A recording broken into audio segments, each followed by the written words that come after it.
میں ہوں ویسے سادہ خیبر پختونخوا سے، لیکن اتنا سادہ نہیں ہوں کہ آپ کو سارے بیک اپ پلان ادھر بتا دوں. لیکن انشاءاللہ ہر چیز کا کوئی نہ کوئی انتظام ہے. یہ جماعت 27 سال سے ان روڈوں ان گلیوں میں بنی ہے، یہ پلیٹ میں بن کے نہیں آئی. اور یہ جو پچھلا 1.5-2 سال کا عرصہ ہے، اس نے اس جماعت کو جماعت بنایا ہے.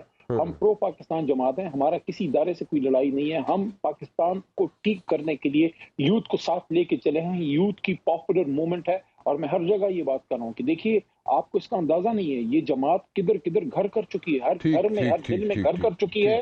چلیں آپ کی سادگی کا امتحان نہیں لے رہا میں، لیکن اگر میں غلط کہہ رہا ہوں تو مجھے کریکٹ کر دیجیے گا. کیا ابو ذر نیازی بیک اپ پلان ہے عمران خان صاحب پی ٹی آئی کی بانی کی جگہ؟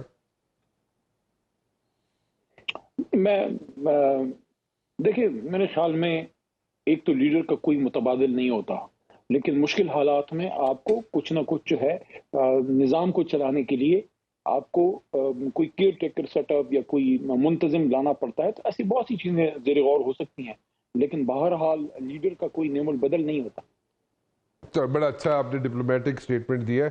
میرے خیال میں آپ نے کافی ڈپلومیسی کی کتابیں پڑھی ہیں، اور آج کل بھی میرے ہنری کسنجر کی یہ پڑھی ہے ڈپلومیسی. بس سمجھ گیا میں، ختم ہوگی بات. ٹھیک ہے آگے چلتے ہیں. لطیف کھوسہ صاحب کہہ رہے ہیں، ایک سوال ہے ان کی سٹیٹمنٹ ہے، اس پہ جواب چاہوں گا، اس پہ انپٹ چاہوں گا آپ کا، کہ لطیف کھوسہ صاحب کہہ رہے ہیں جناب کہ بانی چیئرمین کے بعد جو کرتا دھرتا ہے وہ لطیف کھوسہ صاحب ہے. ایسا ہی ہے؟ پارٹی اسی طرح چل رہی ہے؟ کھوسہ صاحب ہمارے دلوں کے راجا ہیں، وہ پارٹی کو چھوڑیں ہمارا دل ہے، ایسی کون سی بات ہے. 27 سال ہم ادھر اسی لیے تو بیٹھے تھے کہ کھوسہ صاحب ایک دن آئیں گے اور خان صاحب کی جگہ وہ سب کچھ لے جائیں گے. ایسی کوئی بات نہیں. ہمارے سینئر ہیں، ہمارے دوست ہیں، قابل احترام ہیں. جب پیپلز پارٹی میں بھی تھے تو بہت پیار سے اور عزت سے بات کرتے تھے. تو وہ ساری چیزیں اپنی جگہ پہ ہیں. بہرحال پارٹی کا ایک ڈسپلن ہے، اور ڈسپلن کے تحت جناب عمران خان صاحب نے محترم بیرسٹر غور صاحب کا نام تجویز کیا، اور اس کے بعد وہ الیکٹ ہو گئے یا سلیکٹ ہو گئے یا نامینیٹ ہو گئے، what ever you call it. لیکن اب ماشاءاللہ وہ ہمارے انٹرم چیئرمین ہیں، اور کھوسہ صاحب ہمارے سینئر لیڈر ہیں. ہم ان کو عزت دیں گے، احترام دیں گے، ہم ان کو ہر طرح سے جو ہے جو ان کا ڈیو رائٹ ہے وہ ان کو دیں گے. لیکن تحریک انصاف تو ایک ادارہ ہے، اس میں تو لوگوں نے اپنی جوانیاں دی ہیں. ہم جیسے لوگ جو ہیں کالی داڑھیوں کے ساتھ آ کے اب سفید داڑھیوں کے ساتھ بیٹھے ہیں، تو ہم تو عمران خان صاحب کے ساتھ ایک ویژن پہ ہیں. تو انشاءاللہ تھوڑا ان کو ادھر وقت گزارنے دیں. ہمارے بڑے ہیں، دوست ہیں، ٹیون ان ہو جائیں گے. کیا ہو جائیں گے؟ آخری سینٹنس نہیں سمجھ آیا، کیا ہو جائیں گے؟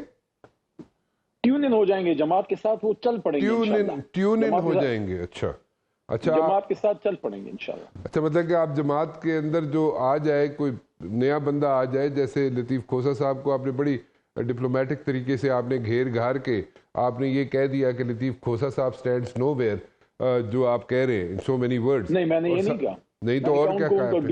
ڈیو رائٹ سب کچھ ملے گا، لیکن جماعت میں اندر ایک ڈسپلن ہے، اور جماعت ایک ڈسپلن سے چلتی ہے. سو وہ آپ ان کو ٹیون ان ہو جائیں گے. وہ جماعت آپ نے جماعت کے اندر بھی، اچھا جماعت کے اندر بھی ٹیوننگ کا سسٹم رکھا ہوا ہے آپ نے؟ دیکھیں جب آپ جماعت میں آتے ہیں، دوستوں کے ساتھ ملتے ہیں، بیٹھتے ہیں، میٹنگز اٹینڈ کرتے ہیں، بہت سی چیزیں آپ سیکھتے ہیں، کچھ آپ سکھاتے بھی ہیں، اور آپ کو جماعت کا یہ بس کیسے آگے جاتی ہے.